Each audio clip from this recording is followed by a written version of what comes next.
Well, hello everyone, and welcome to this month's webinar on mastering emotional intelligence. My name's Christine, and I'm joined here today by Denise, Ceci, and Prina. And we are so grateful to have everyone's participation and attendance, because this is such a lovely time to get together and to discuss topics that matter to people in general, but especially to women. So we're responsible for a lot in our lives, and I think that having some of these tools in our tool belt are really helpful. And I'm so grateful to Denise Copeland for starting this nonprofit organization called Fearless Women. And as you know, Fearless Women is a nonprofit organization, and it's designed in the heart of Denise when she started it was to empower and support women globally. And so it's actually run by volunteer women who are all certified coaches, certified life coaches. So that's a little bit about us. And there's at the very end of this webinar, you'll see the website address if you want to visit fearlesswomen.org and take a look at some of the offerings that we have. We've also got a YouTube channel. So as every month that we do, we have one particular topic. This month's topic is mastering emotional intelligence. And Denise is going to get us started off, and we're going to kind of make this kind of an organic presentation. So if anyone feels comfortable sharing, please do. Know that this is being recorded, as well as at the end, we'll have some time at the end if there's any specific questions or answers you want to review. So Denise, go ahead. Thank you, Christine. That was amazing introduction to today's webinar, which is emotional intelligence. That's I love this. I love this topic. It is very dear to my heart, and it was funny because I had no idea what emotional intelligence was. Probably like 5 years ago, somebody went ahead and brought it, and then after that, that was my main focus. I want to be able to be have that emotional intelligence. So with starting, what is emotional intelligence for all of us? And I think everybody might have a little bit to say about it. For me, is the way that I'm able to be aware of my emotions and also the emotions of those around me. Kind of like knowing what makes them do some of the things that either their actions or what they're saying. And just being surrounded by what's going on. For me, if I go, let's just say in a room and I'm kind of nervous, okay, why am I feeling like this? Like why am I feeling nervous? This is my first time, and that's how I did some of my healing too. It was tapping on those emotions and trying to figure out where were they coming from. This is, this for me, it's good to have, because um, sometimes emotion dictates so many relationships, so many things in our life. From having a romantic relationship to even being at work and experiencing different emotions in different people. So, but with that said, Christine, what is emotional intelligence for you? Well, so this is something, because I've been in the corporate world, this discussion has been going on for years, right? They have company presentations about your own emotional intelligence and then how that works in the workplace. I know we're talking about that today as well. But what I think the main key for me is all of it, the ownership is on me. If I can own how I conduct myself internally and then externally out to others, however anybody else is responding to me is not of my doing. I can control myself. That's the only thing I'm available to do, is control my world, my perceptions, my views, and my reactions, right? And I'll give a quick quote by Viktor Frankl. He said, between an event and your response, there lies a space. And in that space is your freedom, which means anything that happens, good, bad, indifferent, that's the event. You have that choice, you have that agency right in that space between when it happens and how you react, to decide how you're going to control yourself, how you're going to react to the situation. So to me, that's having that emotional IQ to know This is how I should conduct myself. This is my value base. This is how I live my life. This is how I treat others. If I have all of that in my mind when I'm deciding on it, even if it's a split second, you'd be amazed at how quickly you can respond in the moment based on your personal values and how you treat yourself and how you treat others and how you conduct yourself and show up in the world. So to me, all of that, there's a whole bunch of different things I just shared there because I do talk a lot. However, all of that, in my opinion, shows up as emotional intelligence. It's a nonstop cycle, in my opinion, too. You can't ever say you've got it and you're done and cross that off your to-do list. It's a continual evolution, in my opinion, of how we are working on ourselves to be our best selves. Great, thank you. Cece, what about you? Oh, hey, thank you. Those are such beautiful definitions or encompassing color to add to what emotional intelligence is. And I agree with both of you 100%. I think coming from my background as a certified emotion code practitioner and as a certified coach in transformation and communication, it comes down to really identifying the emotion that is triggering that reaction. And once we identify that emotion, and to what Christine was saying, give ourselves more space between the event and the response, then the response becomes a response rather than a reaction. And to me, that is where emotional intelligence lies. And oftentimes what I see is we don't even know how to name our emotions. We're just feeling them. So it's oftentimes really good to have somebody to bounce it off of, to talk to about it, a trusted environment where that can happen. And then one of my teachers said long ago, and this was in reference to a dance class, she said fear and excitement exist in the body on the same continuum. It's the mind that labels it. So again, if we increase that space to where we can say, is this really fear or am I excited? Is this really anger or am I scared? That gives us more ownership, more agency over how we respond to an event. Wow, I love that, Cece. Thank you so much. Yes, and I have heard that before about fear and excitement. And it's funny because in the last, I think probably was like 2 weeks ago, um, I had to record something, and I'm like, oh my gosh, I'm fear. I'm nervous. I'm fear. I mean, I'm excited. I'm nervous. I'm excited. Oh my gosh, I'm scared. So I was like, okay, calm down. And I have to remember that it's the same feeling for both of it. And I'm like, no, I choose to be excited about this. And it just completely changed how I view things. So thank you so much for that, Cece. Prina, how about you? Hello, welcome. Thank you so much.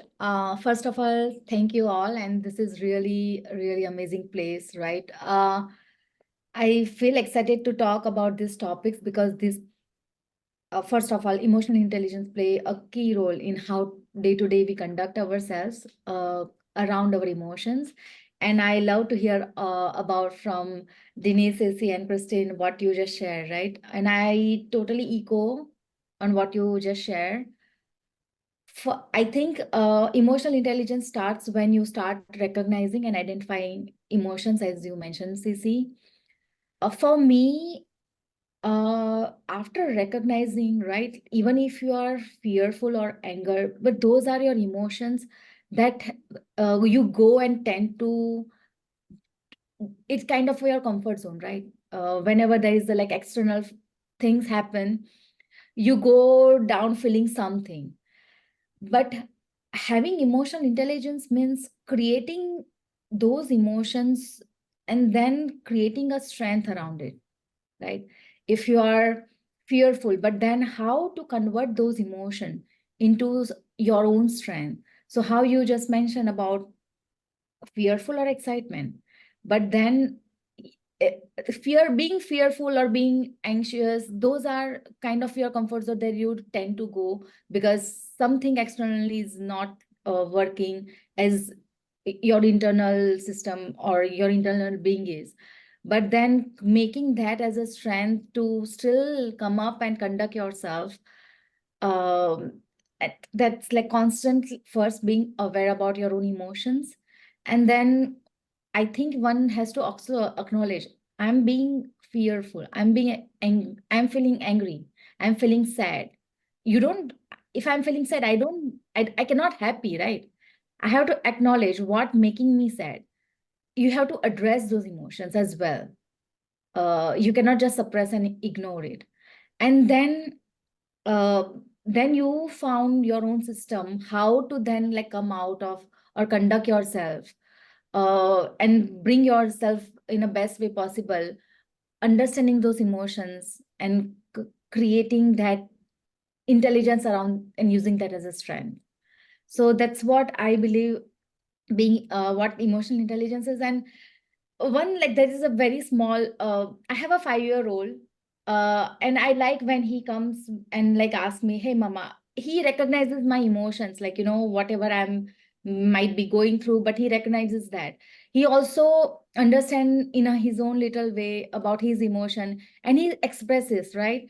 And I feel like this is where that whole teaching of emotional intelligence comes in, right? It's not about, hey, don't be angry. He's gonna be angry, he's gonna be frustrated, but then how to make him understand his emotion, how to navigate through those emotions, and still he can be those feeling those things, but maybe in come up or handle in a better way. So this is what I wanted to add from what you shared. I love it. Thank you so much, Prina. So, Amanda, do you have something to say about emotional intelligence? What it will be or what is for you? I agree with everything that everybody has said. I feel like I have struggled in this area for a very long time, and being able to control your emotions, my emotions, in a healthy way. And so for me, it's that just not being able to handle what's going on better, being able to handle the anger, being able to handle the sadness and not letting it overtake you. Um, and expressing joy, expressing happiness, and yet still being able to control those too, because you can get overwhelmed with happiness and overwhelmed with joy, as well as overwhelmed with sadness and overwhelmed with anger and fear. And so I think it's a balance act and control of how you deal with those emotions, which is basically what all y'all said. Great. Yes. Well, we're going to be touching on some topics, and these ladies, we have put some presentation together, and we're going to touch in the personal side and then also in the workplace as well. So when I started looking into emotional intelligence, I went into Daniel Goleman created the emotional intelligence competency, and he selected 5 of them. He's actually a psychologist and he's an author, and have worked on emotional intelligence. And one of those competency is, oh, I was late. I was so in tune to you ladies that I forgot to do my slides. So it's self-awareness, and it's recognizing and understanding your own emotions, your own strengths, weaknesses, um, behaviors, as well too. And this is where usually, like if I have some type of emotion, I become self-aware of it, I assess, where is it coming from? Why am I feeling? What could be my triggers too, to feel angry or to feel sad? Um, so this is was really a major part of my healing when I was doing my self healing. I will identify something, and I assess it. Let's go. And it usually, obviously, it all goes back to when you were a little girl and some of the things that you had to go through, and trying to find out why I got the way that I got. Why am I getting angry just for somebody, for either me being corrected, because those were some of my issues. Um, and I actually had one experience that when there is confrontation and somebody will raise their voice, I will get very nervous and I will start crying. And at the, I think it was probably 2 years ago, I said, okay, I need to find out what's going on. And while I was thinking about it, and I had to, get with my sister, there was one point in my life when I was a little girl, and I actually fell down the basement stairs. Um, and then I remember asking my sister, were our parents arguing at that time? Were they yelling? Were they what they doing? And she actually said that yes, they were having an argument. So everybody was yelling. Um, so that was the part where I was able to remember that they were yelling, and then got that attached with the feeling of me going down the stairs. So I got I matched those together, and I was able to figure out why was I always so scared when I heard people yelling. But it was because I attached those two things together. Um, so for me, that was one of the biggest things when it came to self-awareness for my emotional intelligence growth. Um, but do you guys have anything that you can see where self-awareness, you're able to use self-awareness to find something out, or to just become more of a emotional intelligence? I have an experience that's very similar to yours, Denise, and I've never thought about it like this. That's amazing that you were able to kind of put those two pieces together. And that to me is probably where it started healing. And my hope is that it continues to resolve and heal for you, because that's a big deal, right? And that was your whole childhood and adult life up till now, up to 2 years ago. I went through a broken family. So when I was a child, my parents argued a lot, and there was lots of you felt the hate in the house. It was very terrible for my sister and I. And my parents ended up separating and divorcing when I was 9. And for the rest of my childhood into my young adulthood, if anybody were to ask me to tell them about my childhood, I couldn't, because I blanked out most of my childhood. And even till today, I do not have many memories of my childhood. And so my sister and I have been talking about that periodically throughout the last few years. And she said, Christine, I don't understand how you've blocked it out. And I said, all I can think of is it was a self-protection decision that my subconscious made. This was too hard to manage. I'm going to close it out, and I'm going to just completely block it out. Now, self-awareness is a journey I've been on, right? We're all on trying to be our best version of ourselves and be our great future selves, right? All the things we have as our purpose and our goals that we set. And I do know that this is an issue that I need to work on. And I'm just so glad that you brought that up, Denise, because it's got to be tied to probably how I handle negative, frustration, when people are losing their temper. That's what I do is I blank out, and I go into that blanked out moment. So this is actually fabulous. So thank you for sharing that, Denise. You're welcome. I'm glad. Um, if anybody else wants to share something, if not, we can go to the next one. I will say Yes. just quickly, Oh, sorry, okay. No, go ahead. Amanda.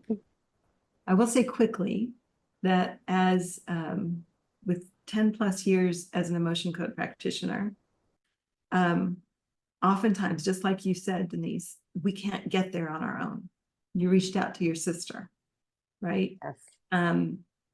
A skilled emotion code practitioner can help somebody to get there quickly. Through my own journey with emotion code, I liken it to like 10 years of talk therapy in 5 sessions. That's how it works with a skilled practitioner. That's what I will add. Amanda, I'm sorry to have cut you off. You're No, and that fine. was, and thank you, Ceci. I'm sorry, Amanda. So sorry. But I wanted to say, Ceci, thank you for pointing that out, because as much self-healing I said that I did for me, I did reach out to many. I couldn't do this by myself. I reached out to many people. And in this instance, yes, I reached out to my sister. Okay, Amanda, I apologize. You're fine. It's funny because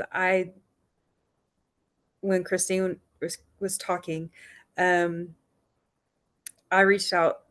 My brother and I have had this conversation because my dad drank a lot and there was a lot of anger in our home also.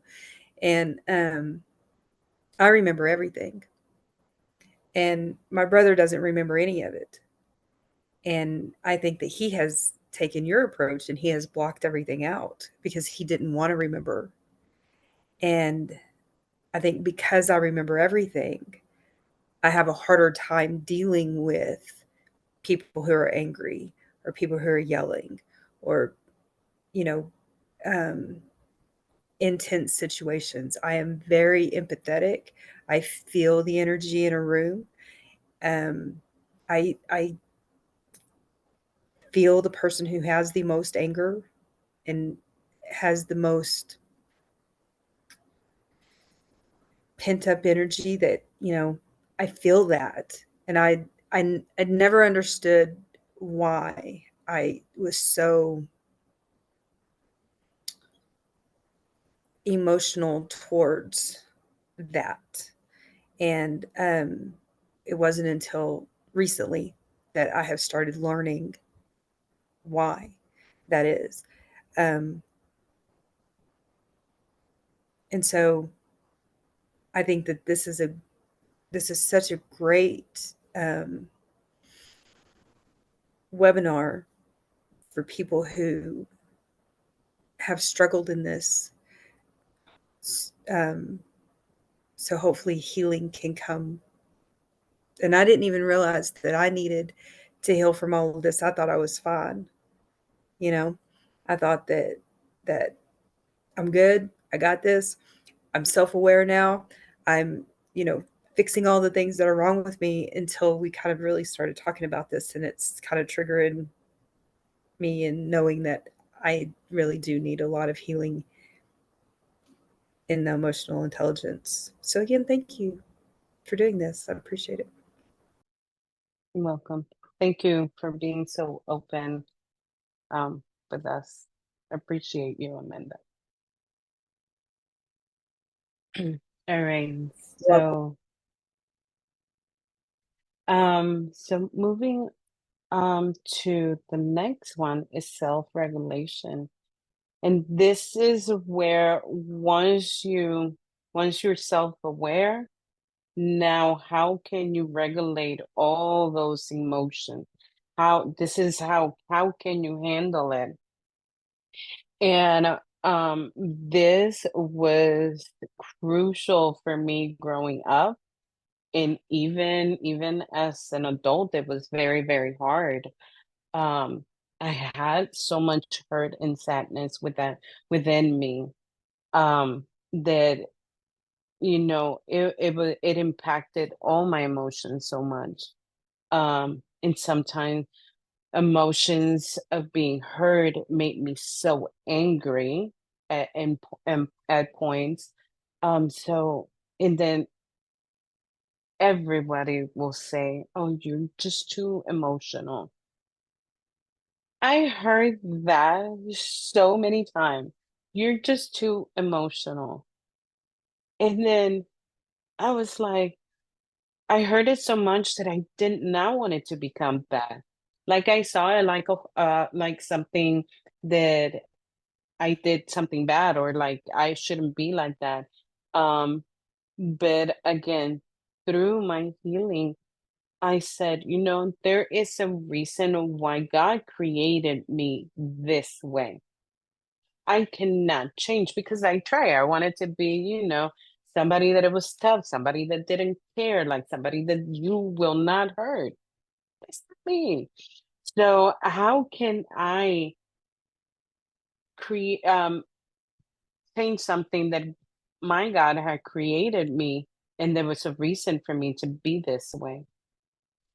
And then I said, I just really need to regulate it, setting boundaries, setting healthy boundaries. I know how much I need to give before I become exhausted, before I get hurt, or even the expectations of it. So this I struggle with very, very much.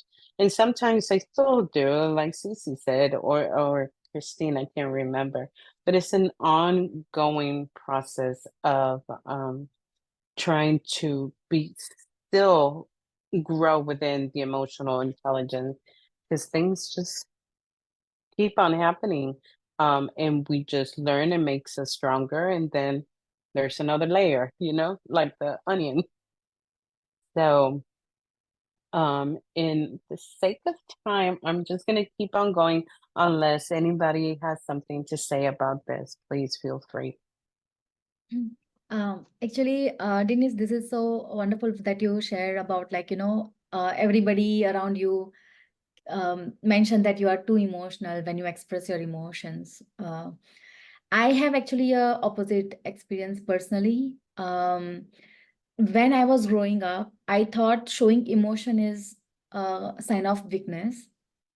And I always try to keep up a face of strength, and thought showing emotion is making me looking as a weak. And then as you grow, right, life happens and you experience stuff. And I struggle a lot with expressing when the different experiences happen through my emotions. And then I just couldn't, like, my expression became so different. Like, then I don't know, then I just keep becoming like frustrated, or just started randomly crying and all. So then I don't know how to control or express through when I'm feeling certain things, and when I'm not able to always keep up that, strong face or foot forward. So I believe what you just shared, like, how self-regulation first, and I think self-awareness and regulation goes hand in hand, right? Once you start getting awareness on, like, first starts with your thoughts, what you are feeling, what's going on, and then trying to understand, regulate how to then react, or how to then control whatever you are feeling. And now, actually, from past few days also, it's been going on, like, I'm feeling certain things, and I'm like, okay, I started just first getting awareness of, like, okay, acknowledging like what I'm feeling, and then how I'm gonna like regulate, or how I'm gonna navigate through this now. And then making that shift. I'm constantly being aware of throughout the day, that making shift in whatever works for me to, like, make that shift. And every time this emotional intelligence topic or the emotions comes up, I always again go back with my interaction with my son, who is 5-year-old. Every time when he behaves, some many a times I be like very much in place with or in coordination with how he might be reacting, but many times also like angers and frustration do comes in, right? And then so many times I start reacting from my anger and frustration, and I totally understand that that little kid don't know better, but it's still just my way. I still have to understand, try to control what I am feeling, what my thoughts are. Maybe my day was bad or not, and I'm just like being frustrated out of that. So this awareness and regulation, like once you have that awareness and then regulating, like how you are putting out those emotions, how you are behaving or reacting. And then actually when I started not reacting to his actions, it's where our actually coordination and camaraderie made more sense and more in sync with one another. So uh, yeah, that's what I wanted to add. Thank you, Prina. Thank you. Thank you. Um, so going, yeah, I'm gonna forget that one. So the third one is motivation. And you, we all, I'm sure we have all struggled in one point of our life to stay motivated, to either like, oh, if I don't do it, if I don't do this, then I won't be motivated to do that.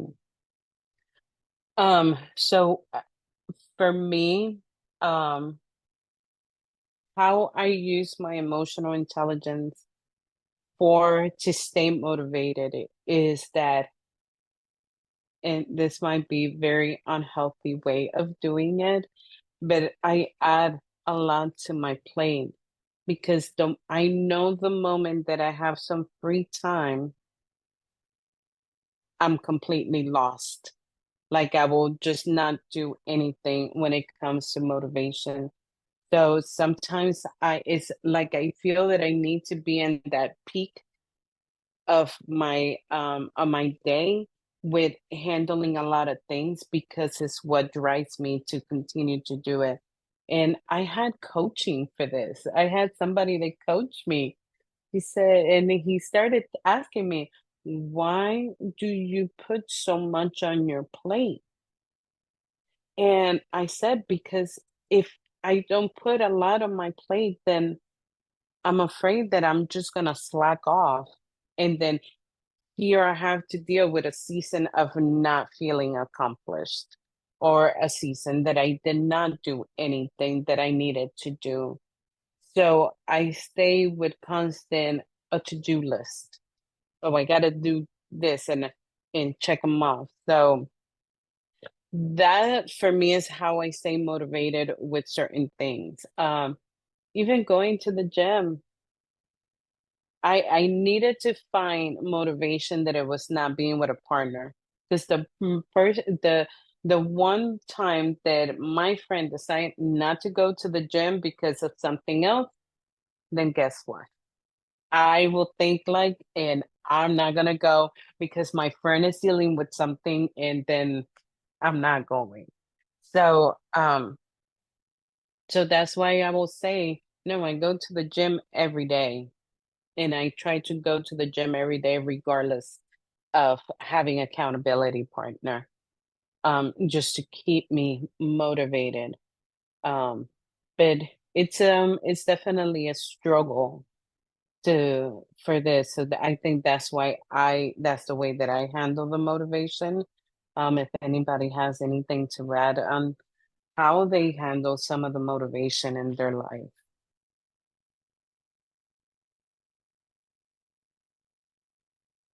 I would say, for me, motivation is, again, it's not a solo trip, right? It's from my teachers and my coaches who have, planted these little seeds in my head. And it goes back to the self-awareness. Like, why did I commit to this thing? I committed to this job because I want a certain lifestyle, because I want to provide for my loved ones, because whatever it is. And then always having that presence of mind of why I chose to do this thing.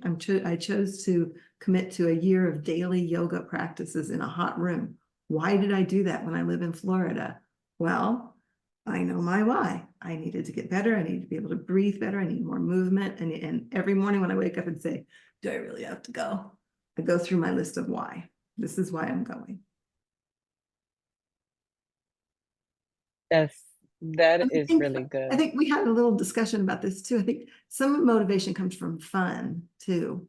Like maybe it's fun to have a little piece of chocolate, or maybe it's fun to have a dance break, or maybe it's fun to just sing in karaoke at the top of your lungs. Maybe that's motivating too. Have a little fun in there, a little pleasure. Sprinkled it with pleasure. I love the list of the whys. Why do I have? I'm gonna have to take that. I definitely, because it's a constant reminder. You're reading every day that you don't want to go. You're reading why you need to go. Well, then you chose to go. This was your choice. You have agency over this. Nobody's here. I'm 50 whatever years old now. Nobody's here telling me you have to go to the gym. I made the decision to do it. I made the decision to make this yoga practice part of my life. So why did I do that? And here's why. And I just need a reminder sometimes. I just need a reminder from a loving part of myself.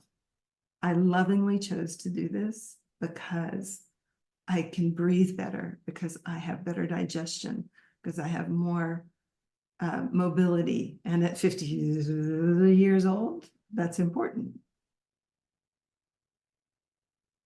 Thank you so much, Cece. That was great. Yes, Amanda. I would like to remind you that you also need a time of rest. It is important to rest also. I understand keeping your plate full and staying busy and doing all these things to keep yourself motivated. But remember, you also need a time of rest. And just because you don't have something at that moment to do doesn't mean that you're not taking care of yourself in a very important way. Thank you for that reminder, and I do need it because even rest sometimes feels uncomfortable to me. That's when I know I don't do it enough. Yeah. But thank you. Yeah, it is important. You can get overwhelmed with way too much and not even realize that that's what's going on. So, Yeah. Prina? Yeah, I mean, first I'll add to what Amanda mentioned. When we overwhelm, right, that's another feeling of overwhelming, and that needs also to be monitored, or we have to address that as well. So I like what you said, Amanda, and Ceci, what you brought as a very key point of going back to why when you are finding that motivation. And I feel and in very much in the same line, what motivates me is say for example, if I want to be a a mother that I would like for my kids, then that's itself is a motivation for me to conduct and come up with best version of myself to put out with my kids. Same way how I want to bring myself or my best self to the world. Then I'll start, that's my motivation, and I'll start working then backward and now going back to again awareness regulation to find keep up with that motivation. So for me, if I want to enrich all my relationships, when I say relationships, it's mother to my son, to my partner, to my spouse, or a co-worker. But those are the motivation factor for me is to enrich all the relationship in that most powerful way, and then creating that as a motivation to enrich building those relationship in better way. That becomes my motivation factor, and then I work backward and going back to awareness and regulation of my own emotions. Great. Thank This is you, really a Prina. wonderful conversation. Um, you know. Yes. So our next one is empathy. And once I was able to be self-aware of my emotions, then I was able to see other people's emotions. And I think that's where empathy comes, is understanding and sharing other the feelings of others. And kind of like putting your shoes and putting yourself in their shoes. So when in my business, when I go into a provider office and I'm kind of doing some customer service coaching, and they have a very upset patient, I always tell them, you have to start thinking, what's going on? Is their kid sick? Are they in pain? Because all of this can make them be very upset, concerned, nervous for what the outcome could be. And but sometimes if you don't understand, you might take it personal. And it's not personal at all. A lot of the times I say, how would you feel if that was your family member? You know, um, understand them and start nurture that person on that side. And I guess this goes to the workplace. Sorry, Cece, I know that's your topic, but that's one of the things that because it just recently happened as well too.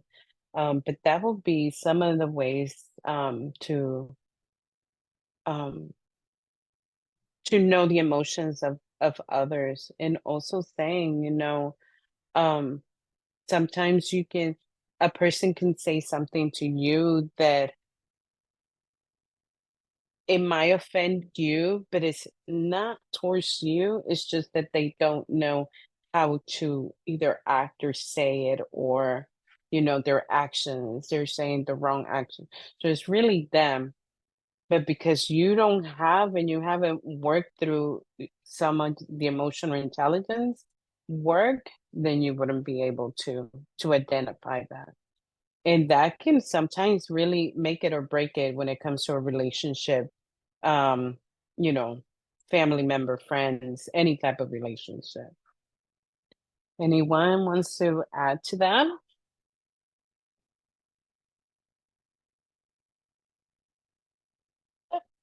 Okay. So social skills. This one is pretty much this one is more of how to navigate through different relationships. Again, we just mentioned family, friends, um, in the workplace as well, and how to just really kind of adapt to them. Every relationship is different. Every relationship in the workplace, even with your coworkers, can be completely different. So it's just really being more I think in actuality you can put self-awareness, regulation, and empathy for social skill, because this encompass everybody. And how can you be self-aware if something happens, if someone gets you angry, how to regulate it, and if somebody is angry, having empathy. So I think that for me, social skill will actually have self-awareness, self-regulation, and empathy. And I forgot to put social skills. Anyone wants to share anything about that? I would add to what you've already really said about empathy and social skills. One thing that I learned in talk therapy was everybody's going through something. Everybody. And we don't, as much as we think we know what somebody else is going through, we don't unless we ask them, right?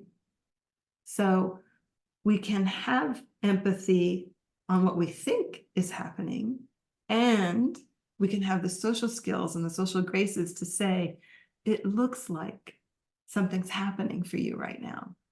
Would you like to share that? Would you like some space for that to come out here? So I can also have empathy and think, I'm so pissed off at that person because they're doing this.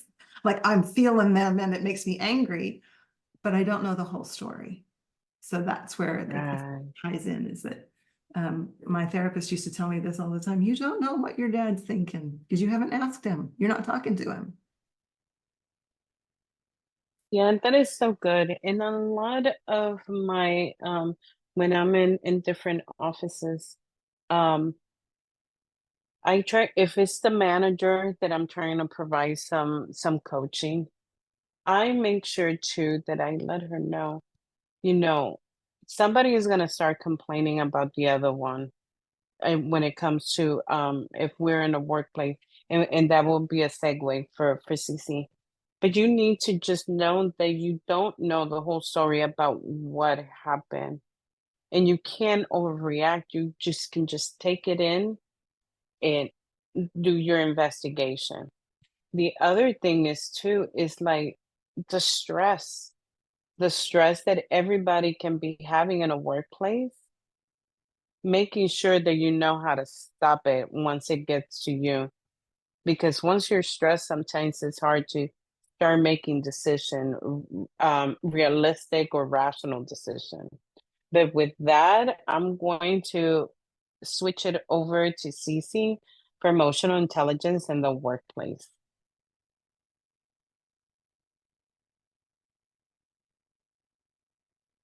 You're muted, Ceci.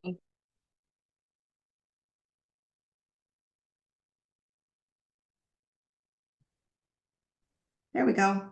My mouse was like going crazy there. So thank you. And the first thing that I want to do is to acknowledge my emotion. I'm feeling a little bit of anxiety and stress because we're approaching the 1 hour mark here. And I know everybody's on a time limit here. So I just want to safe port us to say that we have about 9 minutes left. And I had this whole long spiel about what's emotional intelligence in the workplace. Clearly, it looks like everybody here understands what emotional intelligence in the workplace is. Having the social skills and the empathy to understand that somebody else is going through something, and how do we regulate through that. So if we go to the next slide, I love this quote that I found when I was doing the research on this. Emotional intelligence in the workplace requires us to create safe spaces. And in order to create safe spaces, or safe enough spaces, we have to have boundaries. So I love this quote from Henry Cloud, that if your boundaries have been injured or crossed, you find you're in conflict with someone and you shut down, and you're not even aware of it because you have that instantaneous reaction, just like Denise was talking about earlier. Somebody starts arguing, I get scared, I retreat. I'm walled off from people. So this isolates us from love and keeps us from taking in safe people when we are unaware like that. And the word love in there really speaks to me, jumps out, because I once was interviewed by a journalist because I told her, just in a personal conversation, I try to have love for my coworkers. And she's like, how do you incorporate love in the workplace? And so I think you can, if I start from the space of goodwill, that all human beings, all living beings, wants to love and be loved, and we want to do it better. So if we start from that groundwork, and that comes from our own emotional awareness, self-awareness, and then build from there, we can have more love in the workplace.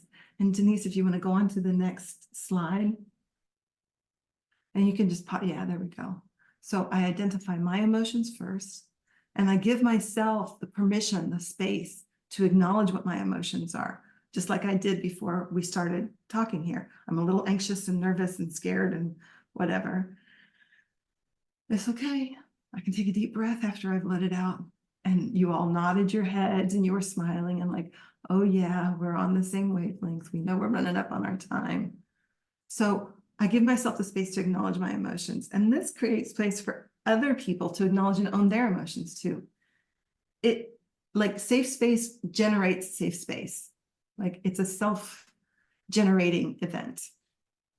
And I think as a leader in the workforce, my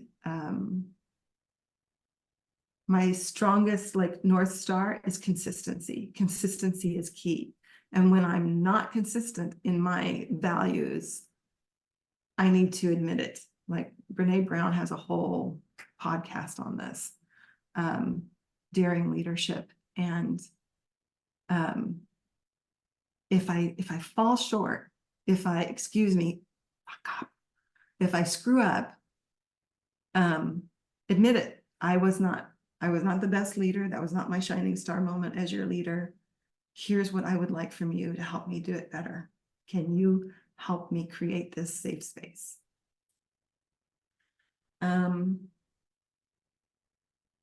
Next slide.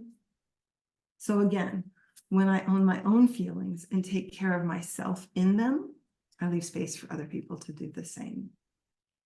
And I'm happy to open up the conversation if we have time for it, but I would say the final slide, Denise? Sorry. It's okay. Is this beautiful quote from Prentice Hemphill that I see all the time. I love it. Boundaries are the distance at which I can love you and me simultaneously. And those boundaries may be different for me and Denise than for me and Prina, than for me and my sister, than for me and my kitty cat. Those boundaries may be very different. You know, I may feel super safe with my dad on certain days and absolutely unsafe to be around him on other days. And I just need to know that. But it doesn't mean that I don't love him. Actually, having boundaries means I love you. And I think that is what can be applied in the workspace too. My boundaries, I did this with my employer at one point. I had been working 12-hour days for, I don't know, 5 years or something.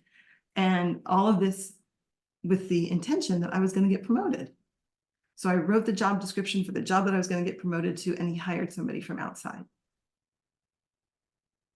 And I had a lot of coaching around this, and I asked him for a quiet conversation outside of his office so he couldn't be distracted. I asked him to put down his cell phone, and I said, I'm going to be very vulnerable with you here. I've been doing this. I've been acting in this certain way for so many years, and I don't like who I've become. And it was because I thought I was going to get a promotion. You've made that clear that that's not happening. So I'm going to regroup, and these are my boundaries. I'm going to adhere to the job description that you've created for the job you're paying me for. And that's where I'm going to stay. And the moment I started doing that for myself, somebody from another group in this international company came over and promoted me 2 layers up.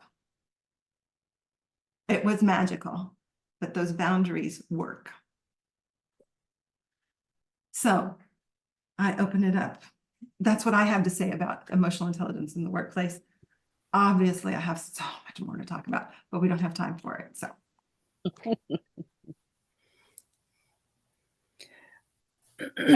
Thank you so much, Ceci, for sharing with us. That was actually amazing. I even though it was in a short amount of time, I was able to take so much out of it because of the way that you expressed yourself and communicated and explained it. So thank you so much. Thank you, Yes. ladies. Christine, Um, it's on you now. I I would like to say something, Cece. Um, thank you so much for the information that you shared with us today is very powerful, and I wish we had more time. Um, I have struggled with having emotional intelligence in the workplace and getting my feelings hurt when supervisors were just trying to give me polite correction. And so I feel like this is a very good subject for the workplace. And I hope that one day maybe we could expand and do have you do more, in this area. I think it's very important. I think a lot of people struggle with having emotional intelligence in the workplace, setting boundaries, expressing love in a healthy way. I think that you have to have love to have a healthy workplace. If you don't incorporate love, it's very toxic. And I feel like that this is a great subject matter, and I hope that we can touch on this again in the future. I'd be happy to. When the time permits, I'd be happy to. And I just sent you my email address. So if you ever want to connect one-on-one, happy to do that too. I would love that. Yay. Let me This copy is this. great. This is great. Thank you so much. Thank you, Amanda. Thank you, Cece, Prina. Christine had to go. Thank you, Christine. Thank you, ladies. Definitely, we might have to just do one segment of emotional intelligence in the workplace because there's so much to deal with there too. So I want to thank everyone for watching us and stay tuned. Next month, it will be parenting. So we will be looking forward to that too as well. So ladies, thank you. Have an amazing week and see you soon. Okay. Thanks, Denise. Thank you. Thanks, Amanda. Bye. Thank you, Cece. Bye. Thank you, You're Prina. welcome. Bye.